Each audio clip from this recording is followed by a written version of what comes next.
இன்றைக்கி மினி விலாகில் lunch, breakfast and evening snacks என்ன பண்ணேன்னு பார்க்கலாம் வாங்க. மார்னிங் பிரேக்ஃபாஸ்ட்டுக்கு ரவை அடை தோசை பண்ணியாச்சு. இது ஆல்ரெடி நான் பேஜில் ஷேர் பண்ணியிருக்கேன், செக் பண்ணிக்கோங்க. ரொம்ப டேஸ்டியான அடை.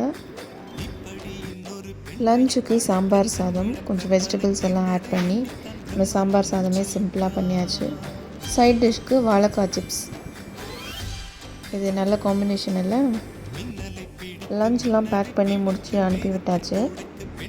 சரி, ஈவினிங் ஸ்நாக்ஸ்க்கு என்ன பண்ணலாம் அப்படின்னு யோசிக்கிறப்போ கார்ன் ஒன்று இருந்துச்சு. ஸோ கார்ன் வச்சு ஒரு பேன் கேக் மாதிரி ட்ரை பண்ணேன். இது எக்கு, கார்ன், மைதா யூஸ் பண்ணி பண்ணது. இந்த பேன் கேக்குக்கு side dish tomato sauce. So அவ்வளோதான். நாளைக்கு நெக்ஸ்ட் வீடியோவில் பார்க்கலாம். தேங்க்யூ.